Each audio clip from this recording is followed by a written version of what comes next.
जय माता दी दोस्तों, शिव शक्ति यूट्यूब चैनल में मैं आप लोगों का हार्दिक स्वागत करती हूँ। मैं आशा करती हूँ आप लोग अच्छे होंगे, खुश होंगे, खुशहाल होंगे और सभी के घर में माता रानी की मेहर होगी। तो दोस्तों, आज हम बात करने वाले हैं क्यों माता काली की पूजा करने वालों की पूजा अधूरी रह जाती है। वह एक कौन सी ऐसी कमी है, एक कमी के कारण माता काली की पूजा करने वालों की पूजा कभी पूर्ण नहीं हो पाती है। चाहे वो कितने ही दिन रात, चाहे उन्होंने सालों व्रत किया हो, सालों पूजा की हो या 10 साल से पूजा करते आ रहे हैं, मगर उनकी जो पूजा है उसका फल उन्हें नहीं मिल पाता है। तो आज हम इसी विषय के बारे में आप लोगों को बताने वाले हैं। जैसा कि माता काली, माँ काली का नाम मात्र लेने से ही सभी संकट दूर हो जाते हैं। तो माँ काली के नाम स्वयं से दुष्ट राक्षस, भूत प्रेत सब आदि भागने लगते हैं। मगर बहुत से लोग ये सब कुछ करते हैं, मगर फिर भी उनकी जो पूजा होती है उनका विशेष फल उन लोगों को नहीं मिलता है।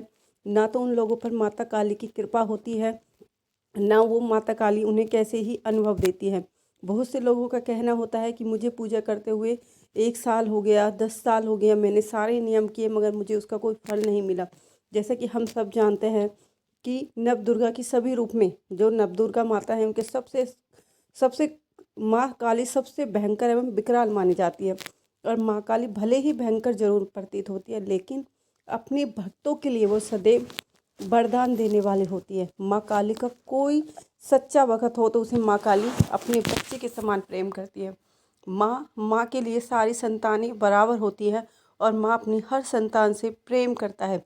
फिर वो कौन सी आप गलती हैं जो आप पूजा के दौरान करते हैं, जिसके कारण आपको अभी तक भी माता काली की कृपा नहीं मिली है, तो वो आज सारी जानकारी मैं आपको इस वीडियो के माध्यम से बताना चाहती हूँ। अगर आप लोग मेरे चैनल पर नए हो तो प्लीज़ मेरे चैनल को लाइक, शेयर, सब्सक्राइब करना ना भूलें और बेल आइकन को ज़रूर प्रेस करें, जिससे कि मैं कोई भी नई वीडियो डालूं तो उसका नोटिफिकेशन आप लोगों को सबसे पहले मिल सके।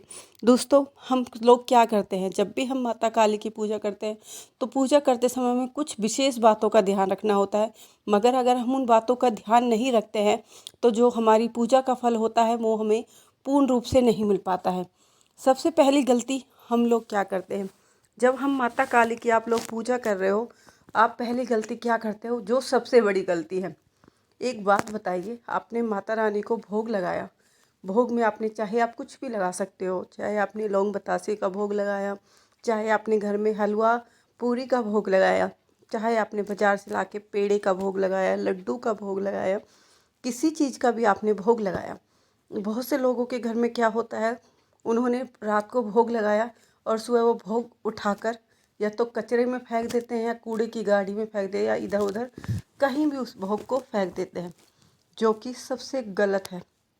एक बात बताओ, जिस प्रसाद को माँ ने स्वीकार कर लिया, माँ ने जिसका भोग लगा लिया, वो तो प्रसाद बन गया ना, वो तो एक अमृत स्वरूप बन गया। अगर आप उसे ऐसे ही कहीं पर भी फेंक दोगे तो मुझे बताइए आप पर माता की कृपा किस प्रकार होगी, माता आपसे कैसे प्रसन्न होगी। तो आपको इस बात का विशेष ध्यान रखना है, जो भी भोग आप लगा रहे हो, जैसे आपने रात को लगाया, घर में आपने लौंग बतासे का भोग लगाया, तो लौंगों को हम ऐसे नहीं खा सकते, तो लौंगों को आप अपनी घर की चाय में डाल सकते हो, चाय में पीस के डाल लो, तो वो भोग पूरे फैमिली को पिलाओ उस चाय को, तो सब पर माता रानी की कृपा होगी, मेहर होगी। और जो बतासे हैं उनको आप ऐसे भी खा सकते हो, चाहे आपने हलवा बनाया है तो हलवा का भी आप भोग लगा सकते हो। इस प्रकार आपको वो प्रसाद खाना है, नहीं कि ना तो नारियल हो, कुछ भी हो, अगर आपने माता रानी को भोग लगाया है तो आपको वो खाना है, ना तो उसे इधर उधर फेंकना है, ना कचरे के डिब्बे में फेंकना है। अगर आप ऐसा करते हो तो आप माता का अनादर कर रहे हो। तो इस बात का आपको विशेष रूप से ध्यान रखना है जब भी आप पूजा करते हो। दूसरी बात, दूसरी गलती जो हम पूजा के दौरान करते हैं, जब हम पूजा के दौरान माता को कंडे की अंगारी पर हम भोग देते हैं, हमने रात को माता को कंडे की अंगारी पे लौंग बतासे का या किसी का भी आपने भोग दिया, हलवा पूरी का किसी का भी आपने भोग दिया, जब सुबह वो राख बन जाती है, आपने रात को भोग दे दिया, सुबह राख बन गई, आपका फिर वही काम, राख बनते ही आपने उसे फेंक दिया। रात को आपने भोग दिया, माँ ने उस पर भोग स्वीकार किया और दिन निकलते ही आपने उसे नाली में, कचरे में फेंक दिया, जो आप लोग बहुत बड़ी गलती करते हो। अगर आप ऐसी गलती करते हो तो माता रानी आपसे कभी खुश नहीं होती है और ना ही आपको आपकी जो पूजा है उसका फल आपको मिलता है।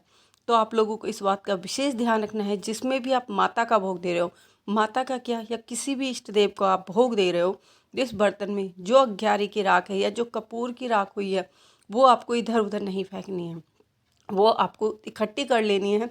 आपने किसी बर्तन में इकट्ठी कर ली, जैसे आप हर शनिवार देते हो या महीने में देते हो, तो वो जो राख होती है जिसमें आपने दिया है अग्यारी पर, उसको आपको इकट्ठा कर लेना है। इकट्ठा करके या तो आप किसी पीपल के पेड़ के नीचे उसे रख के आ सकते हो। अगर पीपल के पेड़ से सबसे बेस्ट है किसी बहते हुए पानी में उसे डाल देना, ये सबसे अच्छा उपाय है। मगर आपको इस बात का विशेष ध्यान रखना है कि उसे आपको इधर उधर नहीं डालना है। अगर आप ऐसे डालते हो तो आप पर माता की कृपा कभी नहीं होगी। इस बात का आप लोग सच्चे दिल से याद रखना।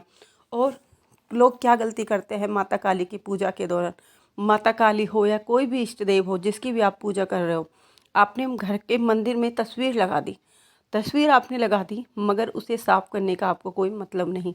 आए एक दिन पूजा की, 2 दिन की, आप कंटिन्यू ऐसे ही पूजा करे जा रहे हो, चाहे उस पर धूल हो मिट्टी हो। एक बात बताओ, क्या आप लोग गंदे घर में रह सकते हो? क्या आप गंदे बर्तन में भोजन खा सकते हो? नहीं कर सकते। तो फिर देवी देवता कैसे अशुद्ध बर्तनों में अशुद्ध आप मंदिर को साफ सफाई कीजिए, फिर पूजा पाठ कीजिए, तो आपकी पूजा फलित होगी, आपको फल अवश्य मिलेगा, गारंटेड है। आप ऐसे तरीकों को अपनाइए, आपकी पूजा का फल आपको अवश्य मिलेगा। एक और सबसे बड़ी गलती जो हर साधक भगत करता है, बहुत कम लोग होते हैं जो साफ़ सफाई का ध्यान रखते हैं। बहुत से साधक क्या करते हैं, आपने एक जोत ली, जोत में आपने सुबह दीपक जला दिया, फिर शाम को उसी को माता रानी का जोत जला दी, फिर तीसरे दिन भी। आप एक बात बताओ, एक दीपक को आप बार बार यूज़ कर रहे हो, आप उसकी साफ़ सफाई नहीं कर रहे हो, उसमें जो गंध हो रही है वो माता तक जा रही है, ये कोई अच्छी बात है? आप जब भी माता रानी की या किसी भी इष्ट देव की आप पूजा कर रहे हो, तो आपको इस बात का विशेष ध्यान रखना है, जिस भी दीपक में आप जोत जला रहे हो, जोत जलाने के बाद या तो अभी जैसे सुबह जलाई है, शाम को जला ली, तो दूसरे दिन अगर दोनों टाइम नहीं कर सकते तो एक दिन के बाद तो आपको उसे अच्छी तरह से धो कर मांझ कर अच्छी तरह से साफ करके जब माता रानी की आपको जोत जलानी है, क्योंकि शुद्ध जगह पर ही देवी शक्ति वास करती है। ऐसा नहीं कि आप सोचते हो हम किसी में भी जोत जला दें माता काली खुश होगी और हमारा भोग स्वीकार करेगी, हम पे अपनी कृपा करेगी। अगर आप लोग ये सारी गलती माता काली की पूजा अर्चना में कर रहे हो तो आप पर कभी भी माता काली की कृपा नहीं होगी। इस बात को आप लोग विशेष रूप से याद रखना, ठीक है? आप अपनी, अगर आप अभी तक ये गलती कर रहे हो तो प्लीज़ अपनी ये गलतियाँ सुधारिए। गलतियाँ सुधारोगे तो माता माँ होती है और माँ बच्चे की हर गलती को माफ़ करने वाली होती है। चाहे बच्चा एक बार मन में भय करके बैठ जाए, मगर माँ के लिए बच्चा कोई गलती नहीं करता है, माँ बच्चे की हर गलती को माफ़ कर देती है। तो दोस्तों आज के लिए इतना ही, हम मिलते हैं अपनी अगली वीडियो में। उस टाइम तक के लिए जय माता दी दोस्तों, जय माता दी।